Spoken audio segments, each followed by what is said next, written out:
Shin Junseo felt like a useless D-rank blacksmith, the kind of person who was mocked whenever he introduced himself as a hunter. Deep down, he knew he would likely die as a worthless failure. Yet he couldn't help but dream of becoming stronger than anyone. Even as a support class, he believed his life could change, if he just had the power to prove himself. Finally, after much struggle, he was ready to step into the world as a player. On the day of his first dungeon raid, Shin rushed through the forest, anxious about being late. He met up with two other hunters, Kim Jimin, a C-rank hunter, and Lim Duan, who joked about Shin's tardiness. Before Lim could elaborate on his own experiences, Jimin interrupted, reminding him that he was often late himself. Shin apologized for his delay, and the three set off together. Lim lightened the mood by teasing that Shin wasn't too late after all. And Jimin added that they could simply walk the rest of the way since Hyunwoo and Do-yoon were already inside the dungeon. Shin couldn't shake his guilt. It had been 3 months since he joined the guild, and this was his first dungeon raid. To make matters worse, he was there as a support, which meant he had to prove his usefulness. When they finally met up with Hyunwoo and Do-yoon asked if this was Shin's first raid. Shin confirmed, explaining that he was there to provide support. Do-yoon advised him to be cautious, as supports lack the combat abilities of hunters. He emphasized the importance of maintaining the right distance, close enough to be protected, but far enough to avoid getting caught in the fight. Since Shin was a maker, his role was to stay back and create daggers when signaled. Do-yoon assured him that the dungeon was easy, and that Shin didn't need to overexert himself.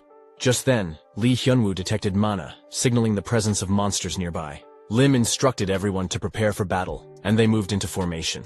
Do-yoon asked Hyunwoo for details, and Hyunwoo reported 3 small mana signatures and 1 large one, a boss monster.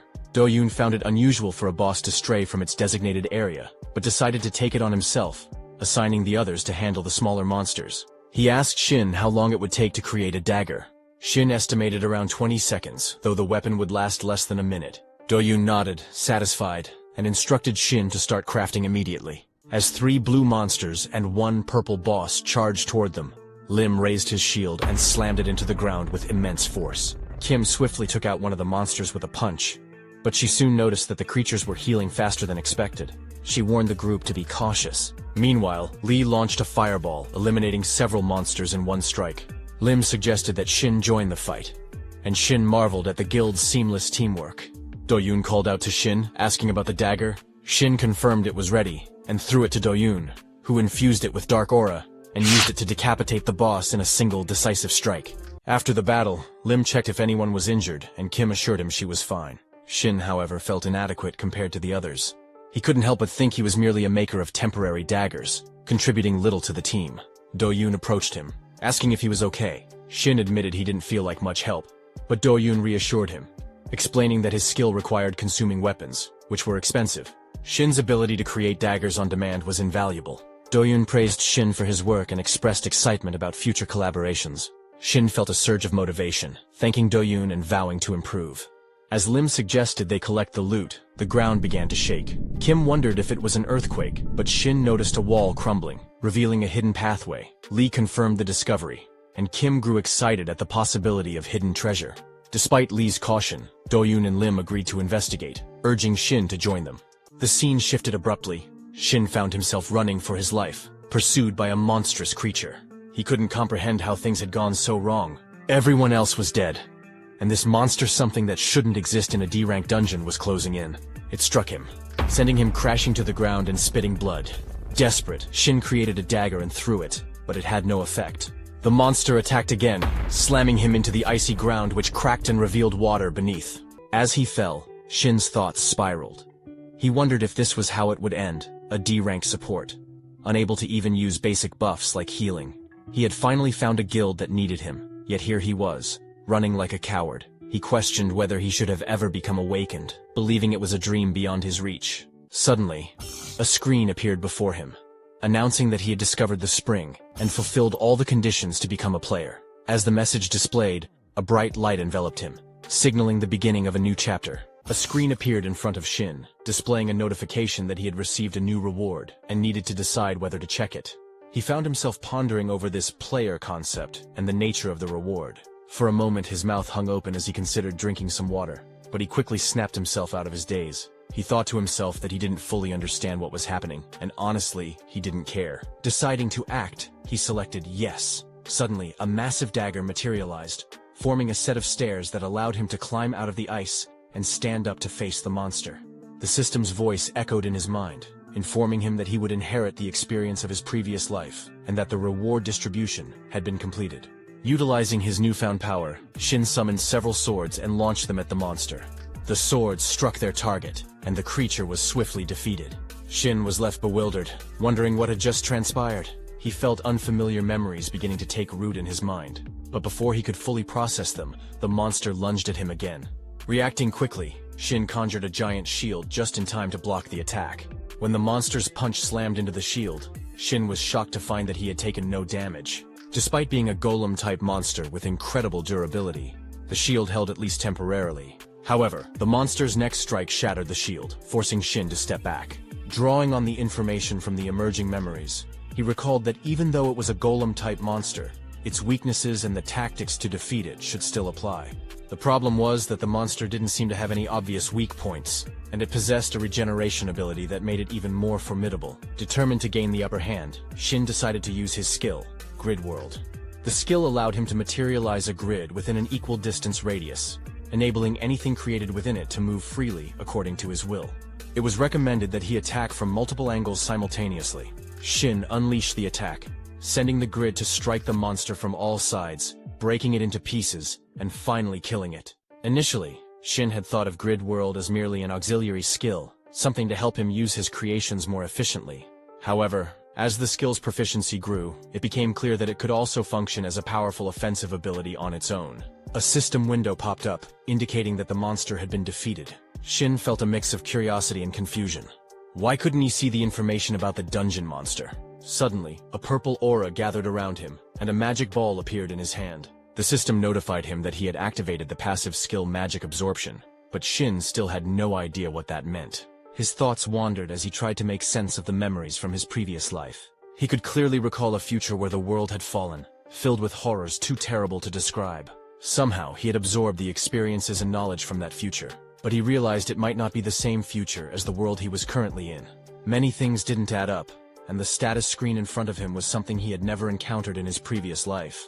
It finally dawned on him that he had truly become a player. According to his memories, the term player referred to those few individuals who were chosen and had undergone an awakening. In his previous life, players didn't exist. In fact, 2 years from now, only a small number of awakeners would be selected to become players. A blue screen, visible only to those chosen, would appear, and a mysterious force called the System would shock all awakeners worldwide. It sounded almost like a joke, but it was enough to leave everyone in disbelief. The System wasn't the only thing granted to players. They also received unique rewards, strength, and skills that far surpassed what they had as awakeners. These rewards seemed to come out of nowhere, and once players began using them, their growth exploded compared to other awakeners. Thanks to the efforts of the guild leader, who was one of the first to become a player, the Dome Guild the guild Shin was part of had grown into a top-tier organization. While Shin hadn't played a direct role in that growth, it had been the catalyst for his development in his previous life. Standing confidently in a developing guild, he had once thought it was convenient when he first heard about it, but now he truly understood the advantage it had provided. He thought he could check the skills he would learn, and their proficiency in the system window, which was incredibly convenient. If his skill proficiency had carried over from his previous life, the skill he had used on the golem's corpse was something he hadn't possessed back then. He hadn't heard of any other players with a skill like that, so he wondered if it was unique to him. The skill gathered energy from contaminated mana, and he had a vague idea of how to use it, but he decided to think about it later. For now, he turned his attention to the other dead bodies, deciding that taking care of them was the priority. The scene shifted to the Hunter Association headquarters, where a woman asked a man if they had simply sent Shin home. The man was confused and asked what she meant. She explained that it was strange. A small guild had attacked an unconfirmed dungeon, resulting in an accident where 4 out of 5 members had died. The only survivor was a D-rank supporter. She said she would have understood if he had run away while the other hunters were fighting, but that wasn't the case. Shin had even taken care of the bodies and reported everything to the association. Since the gate had already disappeared, they couldn't confirm anything further. She then asked the man what he thought, mentioning that something felt off. The man questioned whether she really believed a D-rank supporter could kill a hunter. He patted her head with a file and told her to wake up, reminding her that this wasn't a civilian case. Even if something strange had happened, they couldn't figure out what had transpired in the dungeon. The woman mentioned that it was troubling, and the man agreed, noting that such incidents seemed to be happening more frequently these days. He explained that hunters who found a great dungeon and didn't report it were a problem. If they reported it to the association and it went to auction, all they would receive was some prize money. Instead, many chose to risk their lives by entering secretly, as it was almost impossible for a small guild to win a bid on a gate. He told her to call him if they needed additional investigation, and she agreed. As the man left, he glanced at the file, noting that the boy's name was highlighted. He couldn't shake the feeling that something was different about this case. The boy's behavior during the investigation hadn't been calm, which was understandable given his lack of dungeon experience and the fact that he had just witnessed a tragic accident. However, despite some missing details, Shin had explained everything clearly. Perhaps it was just his personality, but something still felt wrong, though the man couldn't pinpoint what it was. It was frustrating, but he decided it wasn't something to worry about for now. He would have to investigate further himself. Meanwhile, Shin was walking while using his phone, unable to shake the feeling that something was off about the unconfirmed gate. The dungeon didn't exist in the memories of his previous life, and when a guild member had checked the gate bid form, it had the association's stamp on it. Yet, it was still listed as an unconfirmed gate by the association. Someone must have impersonated the association and tricked the Doan Guild, or perhaps the association itself was involved. What bothered him even more was that this wasn't an isolated incident. As the investigator had mentioned, there were already multiple cases involving unconfirmed gates and missing people. Shin noticed a common theme among the guilds mentioned in the news. They all had players in them, like guild leader Doyun, and even prodigies who would be called heroes in the future. It seemed as though someone wanted to erase the existence of those heroes. Realizing the gravity of the situation, Shin decided he needed to hide his abilities for now. He would remain the only survivor of a missing person case that would likely remain unsolved. If he acted suspiciously, he would be caught immediately. He had about 2 years until the first player selection to prepare. During that time, he needed to use every skill at his disposal and develop even more. He had to find a way to grow without drawing too much attention. As he checked his usable skills, he found something interesting and clicked on it. A year had passed, and a group of individuals found themselves deep in a forest, battling ferocious monsters. As one of the boys struck a monster, his sword shattered, and the creature retaliated, sending him sprawling backward. He barely managed to land safely, but the monster lunged at him again. He attempted to dodge, while those around him watched in terror.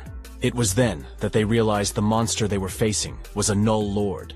The boy spoke up, recalling that such creatures only appeared in E-rank dungeons, and should, in theory, freeze to death. He also remembered hearing that even among D-ranked monsters, a Null Lord was notoriously difficult to defeat. The monster charged past him, targeting another member of the group. The second boy raised his shield to block the attack, but it was clear he was struggling. He warned the others that if they continued to rely solely on defense, they wouldn't survive much longer. The first boy paused to think. He remembered the grim reputation of Null Lords among low-level hunters. These creatures were not only physically strong but also resistant to magic, which was unusual for monsters of their rank. Typically, low-level adventuring parties relied heavily on magic to defeat monsters, but the Null Lord defied this logic. Hunters who were usually confident in their magical abilities now found themselves terrified, and the price for their overconfidence was often the complete annihilation of the party. The boy realized they only had one member who specialized in pure physical damage, but he was terrible at hand-to-hand combat. His weapon had been destroyed, and he had no spare weapons left. He couldn't understand why the second boy was urging him to attack the monster when he was clearly unarmed. The boy, whose name was Yan, regretted his earlier decision to minimize the number of people in the party and include a magician. He realized now that this choice had led to their current predicament. As he scanned the area, he noticed another boy mining in the distance. This boy was also a helper, but he seemed completely unfazed by the chaos around him. Yan wondered why this helper was acting so carelessly when the rest of the group was on the brink of death. He watched as the helper's weapon disappeared and began to suspect that the boy might have some aptitude as a maker. Though he didn't expect much in terms of quality, he decided it was worth asking for help. Yan called out to the helper, whose name was Shin, and asked if he was a maker capable of crafting a sword.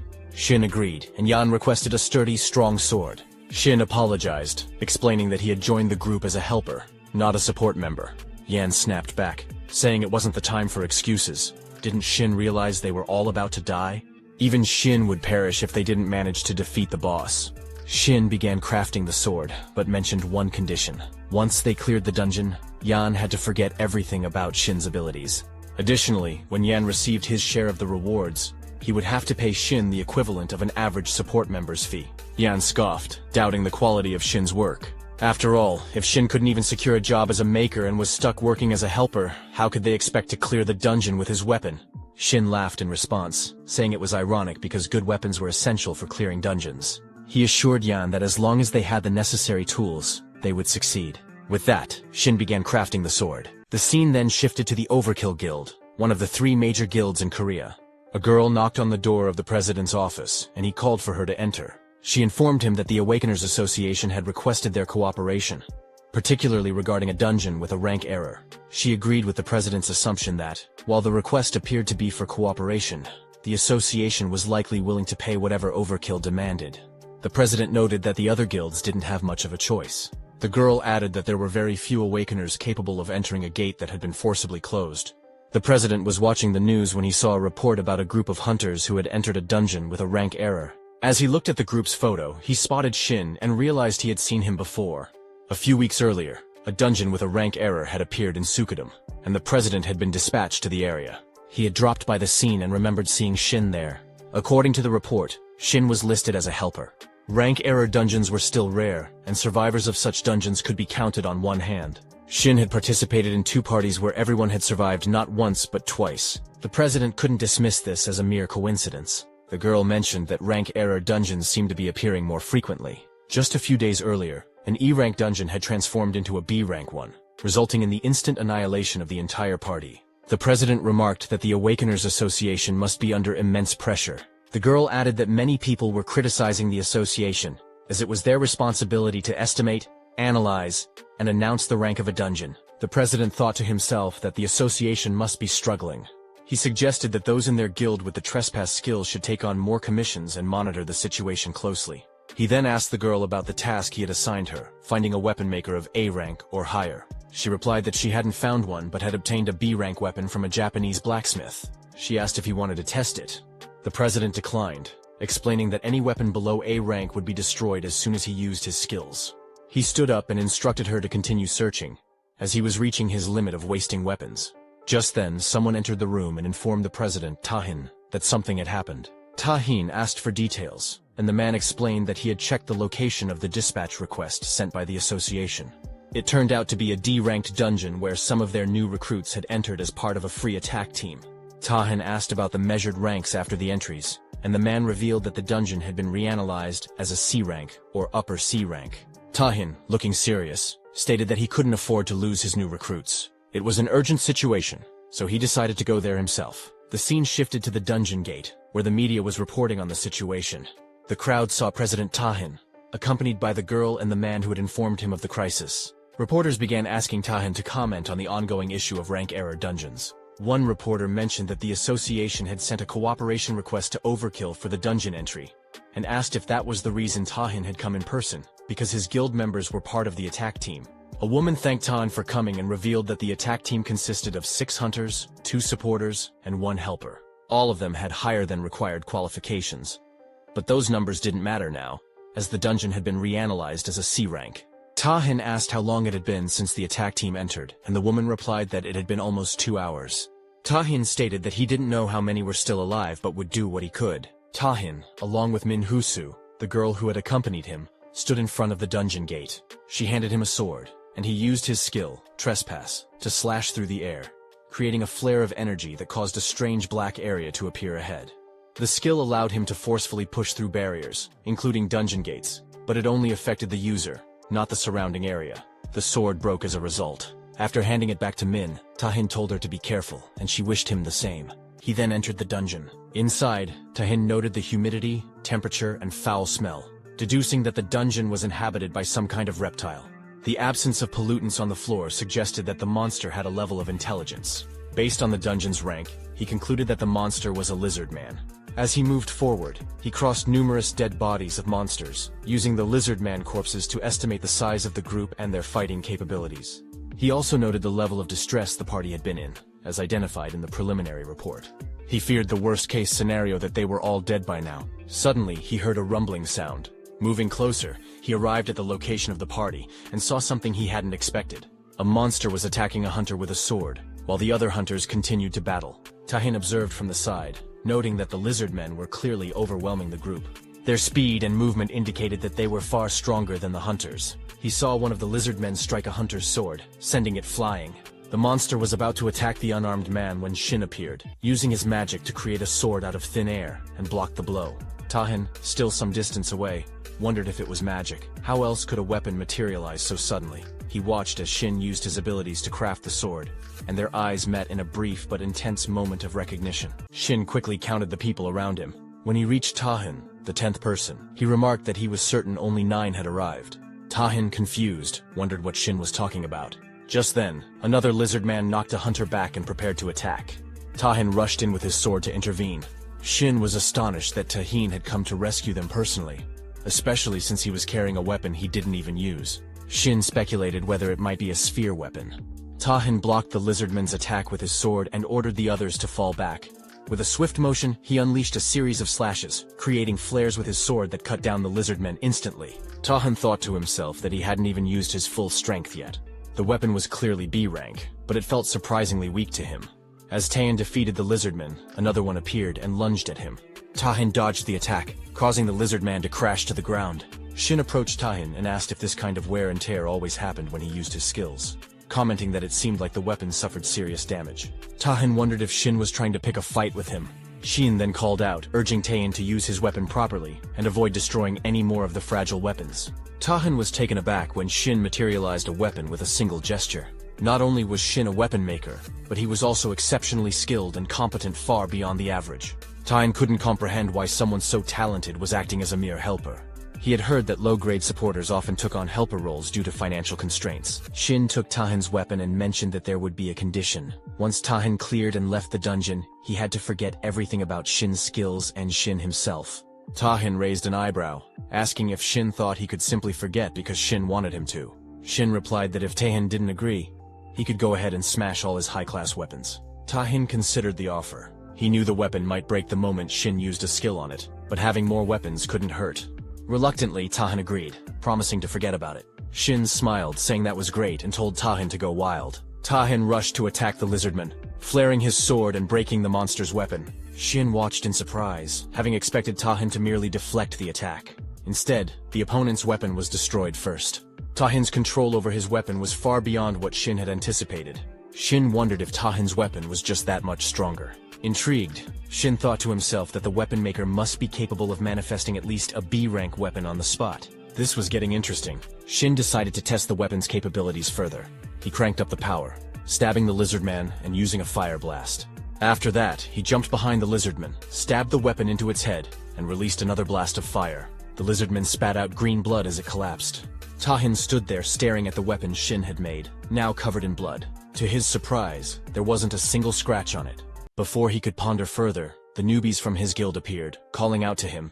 They thanked Tahin, saying it was because of him that they were alive and safe. Tahin replied with relief, noting that none of them seemed badly hurt.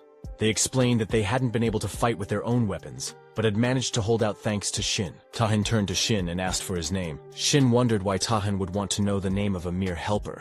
Tahin replied that they should at least know each other's names and introduced himself. Finally, Shin approached and introduced himself as well. He mentioned that he would leave the magic stones at the dungeon's entrance. The others agreed, but Tahin asked Shin to accompany him to the boss room. Shin hesitated, stating that he was just a helper. Tahin insisted, explaining that the dungeon had turned into an error dungeon, meaning no one could leave unless the boss was defeated, whether they were a helper or a supporter. Shin responded by saying that Tahin was more than capable of taking down the boss himself. Tahin countered, pointing out that, as Shin had seen earlier, no other weapon could handle his skills. No matter how skilled Shin was, it would be pointless if he just ended up smashing the weapon Shin had made for him. Shin assured him that the weapons he made wouldn't break. Tahin argued that while Shin might believe that, this was an error-class dungeon. The creatures here were far beyond the average lizardman, and if the boss was as strong as he feared, no amount of caution would be excessive. Shin eventually agreed and began moving, his steps echoing as he followed Tahin. When they reached the boss room, they encountered the Lizard King and another lizardman.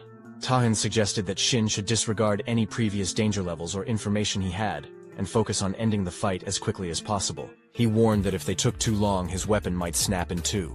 Shin once again assured him that the weapon wouldn't break, and added that if Tahin didn't believe him, he could test it out himself. The Lizard King commanded his minion to attack, and the lizard lunged forward with its paw.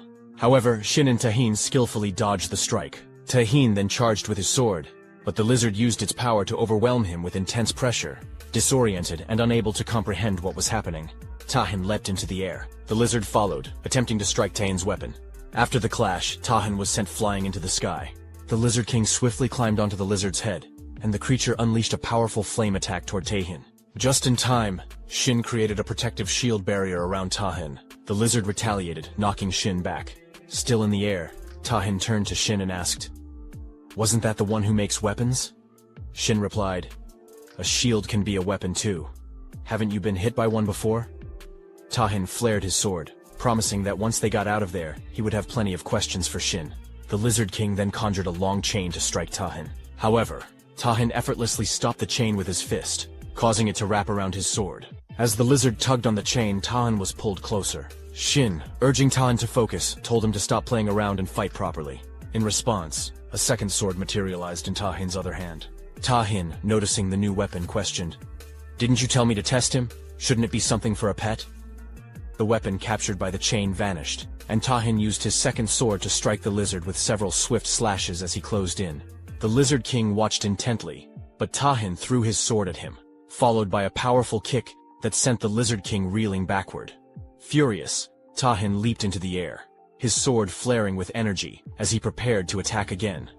The Lizard King, now focused on Shin, attempted to strike him, but a transparent barrier appeared, protecting Shin. Growing angrier, Shin wondered aloud if the Lizard King really thought he could threaten him with webs. Tahin, equally enraged, stood ready for the next move. After a while, the entrance to the dungeon, which had been glowing red, shifted to a calm blue. Outside, people began to wonder if the dungeon had been cleared. As the group emerged, reporters rushed over to Tahin, bombarding him with questions about the dungeon's interior, the boss monster, and whether everyone had been saved. Min approached Tahin, asking if he was injured. Tahin reassured him, saying that he was completely fine. The hunters surrounding him praised his efforts, with one girl mentioning that if it weren't for him, they would all have perished. Meanwhile, Shin handed the team leader a bag of magic stones, explaining that he had already received his payment in advance, and was leaving. The team leader expressed his gratitude for Shin's hard work, without acknowledging Tahin. Shin silently left the area. The reporters then turned to Tahin, eager to know how he had managed to clear the dungeon so quickly. They suggested that the dungeon must have been easy for him. Tahin shook his head in disagreement, and just as he was about to mention Shin's role, he realized that Shin had already gone. A girl spoke up, commenting that while everyone else had been blocking and working together, Tahin had handled the majority of the threats on his own. She asked Tahin how everything had gone. A boy chimed in, expressing that all of their weapons had been destroyed, and that he had no idea how dangerous the situation had been. He added that if it weren't for Tahin, they would have all been wiped out long ago. Tahin, slightly confused, asked the boy what he was talking about. The boy explained that when it came to the weapons, it was thanks to the person who had been crafting them for the group, which allowed them to last as long as they did. He apologized to Tahin and inquired about the support who had come as a helper and weapon maker. The boy seemed unsure about the weapon maker, acknowledging that the helper was indeed a support role, but wondering if that person had any special abilities. The girl replied that she wasn't sure about that. Tahin, still puzzled, asked the others if they hadn't all seen how the helper made the weapons. The others were confused, wondering if he was referring to the pickaxe. Tahin didn't believe that person even carried a pickaxe, but he had brought it and used it, though they must have lost it along the way. Tahin then realized that the person had mined all the mana stones. As Tahin wondered what was happening, he remembered that they had all received weapons from the same person, yet it felt as if they had forgotten that fact. He recalled Shin giving him a sword and telling him to forget everything related to his abilities. Tahin then thought about the rental pay, and how the person had used a skill exclusive to an A-rank or higher maker. Just then, a man called out to him, and Min noticed something was off. Tahin handed a container to the man, then turned and left to search for Shin, wondering where he had gone and if he had already left. Meanwhile, Shin had been hiding while Tahin searched for him. Min and the man approached, asking Tahin what was wrong. Tahin called out to Min, telling her that he needed her to find someone for him. As Tahin sat in his guild office, several men arrived with information about Shin's location. They reported that around 10 warriors that same day, Shin, accompanied by a 5-member team, had entered a D-rank dungeon near Sampo. Tahin nodded in agreement, mentioning that Sampo wasn't too far away. The men hesitated before asking him a question. One of them inquired why Tahin was so interested in a D-rank maker like Shin. Tahin pondered for a moment, wondering if that was how it appeared to her. He reflected on how, on the surface, It was easy to dismiss Shin based on his status and background, which clearly indicated he was a D rank. However, Tahin knew better. The rental pay skill alone disproved everything. The level of skill in that ability was beyond anything Tahin had ever seen before. It wasn't just an ordinary skill. It was something with the potential to bring about great fortune. Yet it seemed that Shin was using it only to conceal his true identity. A weapon maker with such talents could easily reach a level far higher than D rank. And Tahin was certain he would understand more when he finally met Shin again. At that moment, he would no longer feel the same doubt. Tahin would be able to use his full power without worrying about the weapon breaking. Over the years, Tahin had encountered countless blacksmiths who were considered great artisans, but none of their creations had ever met his expectations. He had tested the weapons of renowned blacksmiths, but every single one had eventually broken, unable to withstand his power. To make matters worse, the weapon-making abilities of most creators were limited to traditional forms of weapons. However, Shin's abilities were clearly something different.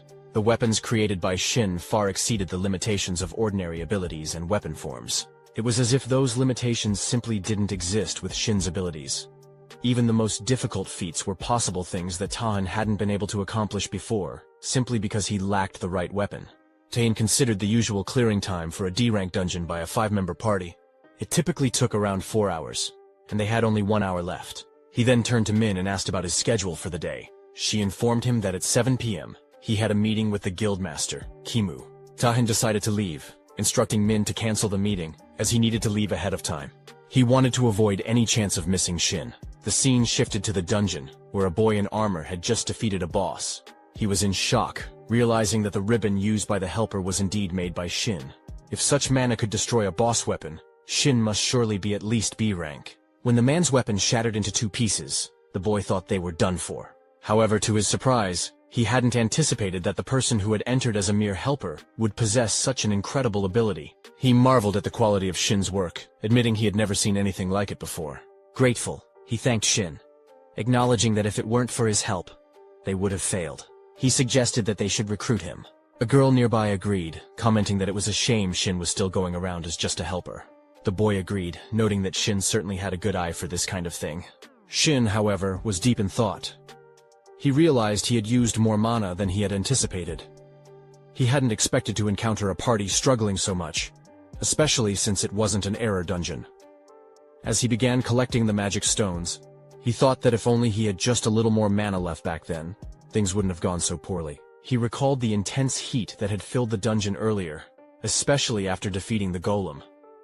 Once he had used up all his mana, the heat dissipated and never returned. The mana he felt now was no more powerful than that of a typical D-rank awakener. Still, there was relief that he hadn't encountered any major problems while crafting the weapons. Shin also reflected on how his past life memories had helped him in ways he hadn't expected. The maker's basic skill, creating, was designed to aid in the creation of specific objects. It was a highly intuitive skill, where the quality of the item created was directly proportional to the mana used. However, there was still one unknown aspect. Another method that could enhance the performance of the skill, which Shin had yet to uncover. What he did know was that the deeper his understanding of the object he was crafting, the higher the quality of the creation. The most remarkable aspect of the ability was that as the quality of the item increased, the efficiency of the mana also improved. This meant that even when using the same amount of mana to create identical objects, the quality would vary meaningfully based on the creator's level of understanding.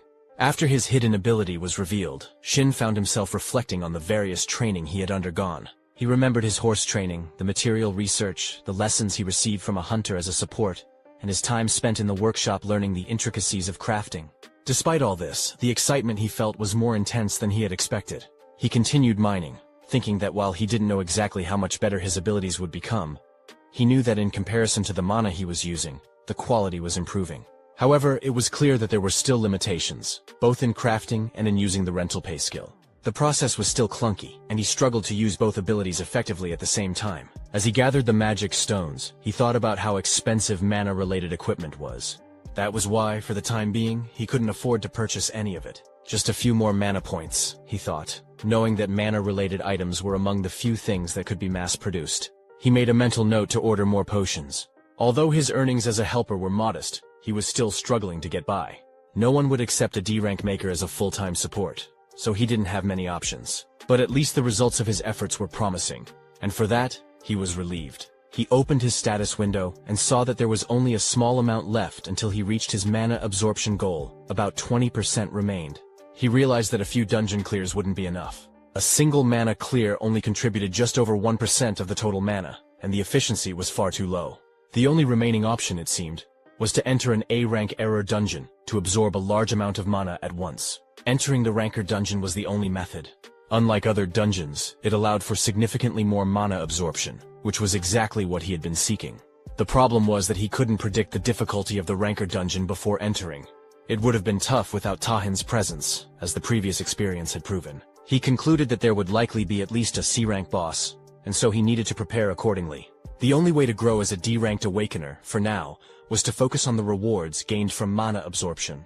The team leader acknowledged their efforts and appreciated their work. As they were leaving, he mentioned they would meet again in the future. Shin felt satisfied that he had created lasting memories with them. Just then, Tahin caught up to him and asked if Shin remembered him. Shin realized his efforts hadn't had much impact, and, in response, asked Tahin if he would believe him if he said he didn't. Tahin responded by handing him a card. Shin inquired what kind of work Tahin wanted from him. Tahin explained that he had something important to discuss, which was why he was asking for a little of Shin's time. When Shin saw the Overkill Guild name on the card, he recognized it as one of the top 3 guilds in Korea. He knew he wasn't in a position to get involved with such a prestigious guild yet, so he needed to find a way to politely decline. Shin claimed he didn't have any time, mentioning a prior dinner appointment. However, as he tried to leave, Tahin placed a hand on his shoulder and insisted that Shin wouldn't regret the conversation. Tahin assured him it would be quick, and even offered to treat him to dinner. Shin retorted, noting that as the guildmaster, Tahin must have plenty of time. Unlike a low-ranked supporter like him, Tahin admitted this was true. Shin wasn't thrilled about it, but he realized he needed to gauge how much the rental fee had affected Tahin. Reluctantly, he agreed to talk for a while. The 3 of them went to a traditional house for dinner, and Shin asked what business the guildmaster of the Overkill Guild could possibly have with a D-ranked supporter like him. He suspected it was simply because Tahin had too much free time and wanted to make small talk. However, Tahin explained that, as Shin had noticed, his class was Berserker. While this granted him overwhelming attack power, it also came with a limitation. Few weapons were capable of withstanding the immense force of an Emperor Berserker. Finding a weapon supplier that could match his needs was crucial, and Tahin had been searching tirelessly. He had visited countless places, both within and outside the country. From the best blacksmiths to the most renowned weapon makers in the field, he had left no stone unturned. If there was even the slightest chance a weapon could meet his requirements, he would commission it without hesitation, regardless of time or cost. Yet, every weapon he had used until then had been unable to withstand his full power, except for one, a sword created by Shin. Shin realized then that the rental payment hadn't affected Tahin at all, and he didn't believe there was a nullification skill in the Berserker class. Tahin's careless confidence made Shin wary. He knew he would need to be cautious when using such a strategy with a higher-level hunter. Sensing the change in Shin's demeanor, Tahin decided to be more direct. He asked if Shin would be interested in joining his guild, knowing that Shin wasn't currently affiliated with any. Tahin promised that if he joined, Shin would receive the best possible treatment. He offered Shin a contract fee of 10 billion, along with separate payments for operational expenses and dividends. The contract would be for 1 year, and each time it was extended, the fees would increase by 10. Just as Tahin was about to explain that the exact details would be in the contract, Shin quickly apologized, stating that he had no intention of joining a guild, and would have to decline the offer. With that, Tahin had nothing further to discuss. Shin stood up to leave and thanked him for the meal. Tahin called out to him once more, but Shin didn't stop. Min, who had been quietly observing, asked Tahin why he had made such an offer to Shin. There seemed to be no clear reason for it, yet the conditions were trivial. Tahin responded by saying that if Min were in his situation like Shin, she wouldn't question the offer. He continued, mentioning that while the weapon Shin had created hadn't fully reached his potential, it was the first one that felt like it could withstand everything he had to give. Min hesitated, still unsure, but Tahin pressed on. It wasn't just about the sensation of the weapon itself. He asked her to consider the total sum of all the high-level weapons he had destroyed over the past year. Min realized then that the guildmaster's expenses on weapons were astronomical, especially when factoring in the cost of those weapons being destroyed because they couldn't handle the pressure. If a weapon wasn't above a certain rank, his abilities wouldn't even be fully unleashed. Min then remarked that if that were the case, the contract fee Tahin offered would mean very little. However, The issue until now had been that no one, not even those considered the best in the field, had been able to craft a weapon that could withstand such power. Taehin responded by explaining that the fact Shin had this ability was exactly why he wanted to recruit him at any cost, regardless of the offer he made. As Shin walked away, he thought to himself that there might come a day when he would have to turn down an offer from one of the top 3 guilds, the Overkill Guild, and from Taehin himself. While the offer was tempting, he knew it was still too early for him. He decided to wait patiently, certain that Taehin would come back to him again. The scene then shifted to a dungeon where several goblins were being slain. Suddenly, one boy's arm was severed by a mysterious figure. Another boy, witnessing this, asked the man who he was. The man wielded a giant sword, and his actions were so striking that they would be remembered for a long time. At a moment like this, most people would be whining or begging for their lives, losing consciousness from the pain. But this person, the one who would eventually become a hero, was different. He stabbed the first boy, killing him without hesitation. The second boy, stunned and confused, wondered what had just happened. Was the man trying to kill them all and take their trophies? The man, not concerned with such a mundane reason, responded that it wasn't his intention to explain himself. He saw it as a waste of energy to explain anything to someone who was about to die, but he would share everything if the boy managed to defeat him. So, the boy had better hurry and try. The boy realized the man was not an easy opponent. At this ambiguous distance, he would surely die. So he resolved to either lose an arm or a leg in an attempt to fight back. He charged at the man. But the man blocked the attack effortlessly with his massive sword, and swung it back with such force that the boy's sword was sent flying into the air. The boy was stunned. The man then kicked the boy with such strength that he was knocked back. Disappointing, the man muttered. Excited by the fight, he said it was his first hero-ranked subjugation in a year. However, to think that the boy was such an insignificant opponent was a letdown. Still, he commended the bravery it took for the boy to challenge him. The boy, now on the ground and realizing his fate, pleaded for his life. The man coldly replied that he would send the boy off cleanly, and with that, he slashed him dead. As the boy fell lifeless, the man moved forward, reflecting that he had hoped for a more challenging fight. It hadn't even served as a decent warm-up. The boy had worn an unfair expression in his last moments, but there was no need for concern. The report would make it clear that they had fought valiantly against the boss and died heroically. He tossed the dead body of the boy aside, remarking that this was a common occurrence in a rank error dungeon. He checked the collection of photos of the deceased, noting that his collection was growing, and that he lived for moments like this. The only thing that felt strange to him were the heals. The energy they gave off unsettled him. He told her to hide them for now, or at least make it less obvious. When the priestess arrived, she emerged, apologizing for the delay. She explained that she had come in haste because there were precious ingredients nearby. He raised an eyebrow, wondering what could possibly be so valuable, but he dismissed it, thinking that all those people were idiots. That's why he had warned her not to listen to the priestess and to wait a little longer. She wondered aloud about his words and asked if he was implying that he wanted to go against the wishes of the executive. He scoffed and referred to the executive as a sensitive bastard, explaining that he was simply suggesting they clean up the situation first.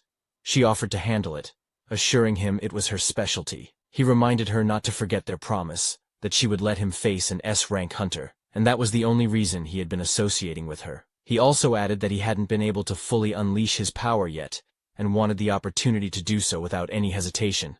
She agreed, reassuring him not to worry, as she would contact him soon. She tore open the belly of the dead body, wondering what would emerge next. Suddenly, a monster appeared from within the corpse. Her eyes lit up with excitement as she called it, the child, confirming that the Excelsior had been right after all. The scene shifted to a portal where a group of hunters was gathered. Shin approached a man who was concealing his face with a mask and carrying a weapon case. He was visibly surprised when he saw the man, and it was none other than Taehin.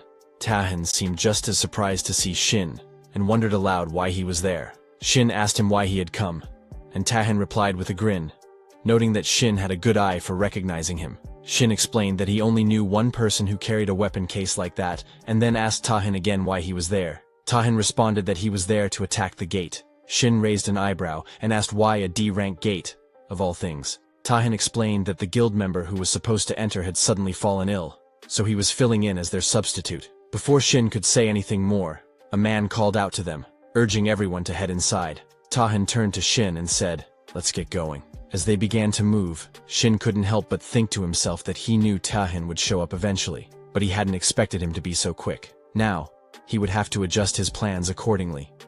They all finally entered, and Tahin turned to Shin, asking why he had refused to join the guild. Shin replied that he had already rejected the offer and didn't want to discuss it any further. A boy asked a girl if she had heard about the auction for the C-rank gate that had taken place that morning in Chunshin. The girl confirmed, and the boy told her he had heard that the Hewn Moon Guild had acquired it in one go. She agreed, mentioning that her friend was there, and had heard the bidding had reached such a high price that no one else dared to compete. Shin, overhearing this, thought to himself that the Hewn Moon Guild had purchased a C-rank gate, and he wondered if they had found something special inside. Tahin then asked Shin if he was interested in buying gates himself. He explained that if Shin joined their guild, he would easily be able to acquire special gates above B rank, as there were certain privileges that came with the guild's name. Shin reflected on Tahin's words. To most awakeners, the name of their guild was of utmost importance. It not only brought them the envy and admiration of the public, but also granted them opportunities for other lucrative jobs, along with incomparable revenue and rewards. Furthermore,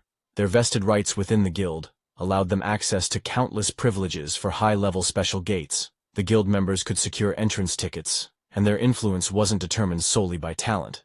Political connections played a major role in gaining access to these opportunities. This structure meant that rare treasures, those that could be earned through such gates, would naturally fall into the hands of the larger guilds. Tahin told Shin that, as an awakened, he must have a goal he was working toward. Whatever that goal was, with the backing of Overkill, it would be easier for Shin to achieve. He couldn't understand why Shin would reject such an offer. Shin coldly responded that it was none of Tahin's business. He vaguely knew what he was doing, and since there had probably never been anyone who had rejected an offer from the Overkill Guild, he wanted to make it clear, no matter what, he was not going to join any guild. Tahin wondered aloud if Shin's rejection was due to some trauma from the annihilation of the Doan Guild, which he had read about in the report, or if there was another reason. Whatever it was, Tahin wasn't going to give up so easily. As they continued ahead, a boy was visibly frightened by the sight of spiderwebs covering the ceiling. They pressed on, and soon, the man spoke up, telling them that they were about to enter the monster's territory. Noticing the group's inexperience, he quickly began to explain the situation. He started by confirming that they had all received the reconnaissance report. The monsters they would face were legion spiders. The level of difficulty for each individual spider was low, but their special traits made them a threat. These spiders lived in groups, and the reconnaissance report indicated that there were approximately 50 of them, which wasn't an overwhelming number. However, they possessed paralysis poison in their fangs, so the man warned them to be careful not to get bitten. Tahin made a sound and quickly told everyone that the monsters were coming soon, urging them to stick close to him. Shin, unfazed, replied that they didn't need to worry about the support and helpers. They should just prepare for the fight. Tahin, however, addressed the team's competency, reminding them that it was essential to protect the support and helpers. It was a rule hunters had to follow, no matter their abilities, the situation, or whether they agreed with it. Shin scoffed, telling him that no hunter would be foolish enough to follow such a rule. Just then, someone mentioned that the spiders were approaching. A boy holding a sword was visibly trembling, but he tried to calm himself. He reminded the others that they could defeat the spiders if they stuck to what they had learned. As one spider jumped toward them, the boy swung his sword effortlessly, slicing it down in a single slash. Another boy used his shield to protect himself, while a girl with a magic staff cast spells, attacking the spiders with bursts of energy. Tahin thought to himself that, for a D-ranked team, their performance wasn't bad, and he didn't have to worry about them too much. However, Tahin was taken aback when he saw the large group of spiders. He hadn't expected there to be more than a few dozen. As the spiders rushed to attack, Tahin drew a fire-based weapon and began fighting back. He noted that the durability of each legion spider was fairly low, even among ranked monsters. He realized that even without using the blade itself, all they needed to do was release a bit of sword ki to defeat them. At this rate, he would be able to finish the raid without even losing a weapon. Suddenly, Shin heard a few hunters calling for help. The river was surrounded by a large number of spiders. The boy with the shield warned that the spiders wouldn't stop coming, and that only a few hunters had done the reconnaissance. The second boy mentioned that things were going to get rough, and the girl with the magic staff was also reaching her limit with her mana. Tahin glanced at Shin and suggested they move toward the trouble, then told Shin to follow him. Shin, however, responded that Tahin should go ahead and help while he finished handling things on his side. Tahin was surprised by Shin's reaction, but before he could respond, a spider jumped at Shin. Tahin shouted for him to get down, realizing that Shin could easily get caught up in the attack if Tahin used his sword recklessly. But Shin reacted quickly, opening his eyes and shaping his power into a square form above the spider. With a swift movement, he launched his attack, killing the spider instantly. The creature collapsed at his feet. Shin thought to himself that, of all the weapons he could currently make, the sword was the one with the greatest craftsmanship. It would be the most effective for dealing multiple hits and pouring power into them all at once, something impossible with his current mana reserves. But if he could harness his power this way, there was nothing better. Shin focused his energy, directing it like a sword, and with a swift motion, launched it at all the spiders in his vicinity, cutting them down in a single strike. Tahin watched, surprised, as Shin stood atop the head of one of the fallen spiders, his movements calm and precise. The sword had been stabbed into the spider's body, and Tahin was surprised by the wide area attack. He thought the battle must have lasted at least 10 seconds, yet Shin had managed to deal with all the dozens of Legion spiders in that short time. Tahin wondered if Shin had used materialization in the fight, but quickly dismissed the thought. After all, Shin was a talented support who would hold his own. On the other hand, Shin was wondering what Tahin was doing, and decided to go help the others. He saw that the three of them were surrounded by spiders, and the creatures were getting closer. Tahin realized the situation wasn't looking great, and they would talk properly once everything was resolved. Shin pointed to his bag, signaling Tahin to take care of the situation, as people might not believe that a helper could do such things. Tahin quickly rushed in with his sword, and started attacking the spiders. After he defeated them, a man thanked Tahin for his help, saying they wouldn't have made it without him. The man was a little surprised though, as he hadn't expected Tahin to be the guild master of the Overkill Guild. Tahin apologized for not revealing his identity earlier, but mentioned he had just been quietly investigating the dungeon. The girl was shocked by his apology. She couldn't believe they had survived because of him. Watching him take down the spiders with such skill was so cool, and she even asked if she could take a picture with him once he was free. Someone came by and interrupted, and the girl quickly saw this as her chance to approach the boy holding a lantern. Then, Shin showed up, apologizing for being late. They started collecting the byproducts as they went. After exploring the area, they found that there were no other masters around, and they figured out how to go even deeper. The boy in armor suggested that they shouldn't continue the raid any longer. It was unfortunate, but he thought they should call it off. The first boy, not understanding, asked why they had to stop when there wasn't much left. The boy in armor explained that the number of Legion spiders and the geography of the dungeon were completely different from what the reconnaissance report had shown. He went on to say that the dungeon existed past gates that separated it from their world. These dungeons were home to bizarre creatures and landscapes that could be found on Earth. The whole concept of dungeons and the awakened wasn't fully understood yet. For the newly awakened, the most important thing was information about the dungeon. Unfortunately, not many awakened individuals could adjust to environments they would never encounter before. This meant that failing the raid, especially in a worst-case scenario, could lead to death. That's why the role of scouts had become so vital. They awakened with the ability to detect or hide their traces, started gathering, and took on dungeon reconnaissance commissions. As a result, the dungeon clear rate began to rise significantly, and these individuals came to be known as scouts. The boy in armor explained that the accuracy of these recon reports was usually above 98%, so it was unlikely that this situation was just a mistake. However, they couldn't rule out the possibility that it was a rank error in the dungeon. The second boy hesitated for a moment, suggesting that since they had Tahin, wouldn't it be okay to continue the raid? The armored boy responded that he understood the boy's desire to press on, but they had already received Tahin's help once, and if they weren't careful, they could all end up in danger. The boy, determined to clear the dungeon and with his own reasons for wanting to continue, asked if there was any other way. The girl seemed to feel the same way. The armored boy questioned if their reason was really more important than their lives. Once they entered the boss room, there would be no turning back, and he didn't want that to be the case for any of them. He suggested they exit first and report to the association. Tahin, however, said he was fine to continue. Even though he was there to investigate, he was still part of the team. If the raid's progress could help him come to a conclusion, then there was no reason not to keep going. And if he wanted to investigate further, the boss room was the place to be. The armored boy bowed toward Tahin shamelessly, thanking him for agreeing to continue. Then, he started to talk about being the leader, but Tahin just told him not to worry about him and to continue leading as they had from the start. The boy agreed, saying, "Let's get going," and asked everyone to follow him. The five of them moved forward and soon found themselves in front of a gate. The leader, sensing they were at the boss room, said he would do a final briefing. He explained that the dungeon's boss was the Legion Queen leader with a danger level of D+. Her overall battle ability was low, so she was considered an easy boss, mainly focused on breeding Legion spiders. However, that was just the original intel, and they had no idea what lay behind the door. He gave a final command. "Let's head inside." The girl created some light to help them see, but Tahin couldn't sense anything unusual.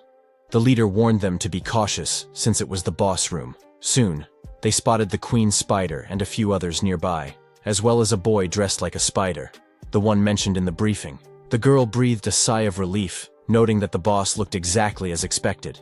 She planned to attack first with lightning magic, and her strike caused the queen spider to fall to the ground. The leader wondered if the boss was already dead, but he had never heard of such a thing before. Something had changed, so he quickly ordered everyone to retreat.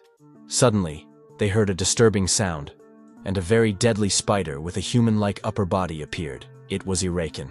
Tahin immediately prepared to strike, realizing that a B-rank monster had appeared. He knew that his sloppy swordsmanship wouldn't leave a scratch on it, so he had to make sure his first blow did the most damage possible. He was about to deliver a fatal strike when, to his surprise, his weapon broke into pieces mid-swing. As he was flying through the air, Tahin realized his sword was destroyed, and he couldn't deliver the finishing blow. Just as the Awakens was about to attack, Shin quickly created a temporary weapon for Tahin, telling him to buy some time until he could forge a proper weapon. Shin was using up his mana, but it wasn't working at all. He started to wonder if he had drained it completely. It was amazing that he had lasted this long with his current mana levels. Thanks to the potions, he was able to keep going, but he could only drink 1 bottle a day, anymore, and they could become addictive. After drinking the potion, he noticed the effects were still good, but it was too late for him to make a proper weapon. He began crafting it, thinking about how the Awakens was a high-level B-ranked monster, while the error boss that should have appeared was the C-rank monarch spider. They were incredibly lucky that Tahin had joined them. Without him, it would have been nearly impossible to face the Awakens with their current group. When the danger level hit B, everything changed, and the fight became much harder. The Awakens was battling Tahin, who was surrounded by flares. Shin thought to himself that his fighting power was equal to 5-rank hunters. Given the Awakens' abilities, they couldn't rely on Tahin alone. He turned to the others and told them to get ready. They should be able to move now, since the Awakens' killing intent had shifted targets. The leader of the party wondered who Shin was. The second boy questioned why someone so talented was participating as a helper. The girl wondered if Shin had come along with Tahin. Shin ignored their questions and told them they had something to deal with first. He then quickly made 3 weapons based on their abilities. He told them to pick up the weapons in front of them and either raid the dungeon by defeating the spiders or run away and wait outside until the situation cleared up. Shin trusted that they would make the right decision. As more spiders rushed toward them, the boy slashed through them with the sword, amazed by how powerful it felt. He had never wielded such a weapon before. With each slash, it felt like cutting through paper. He even wondered if killing monsters was always this easy. The girl, using high-level magic, attacked all of them at once. The leader watched in surprise, realizing that the only thing that had changed was the weapon, yet the power of their skills had increased several times over.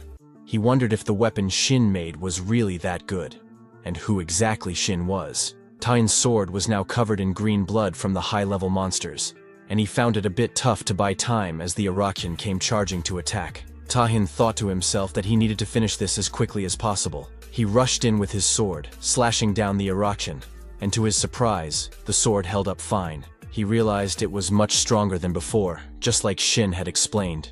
Suddenly, a wave of spider heads appeared. The girl wondered where they had come from and where they were going. The leader quickly figured out the spiders were heading straight for Tahin. Tahin told everyone to back up. He suspected that the Awakens had hidden these spiders, and things were getting more complicated. He also realized that the Awakens' abilities were activating. As the spiders reached the Awakens, Tahin understood what was happening. The Awakens was sacrificing the spiders to transfer their life energy to herself, effectively reviving her. He realized that the Awakens would keep coming back unless they killed all of the spiders.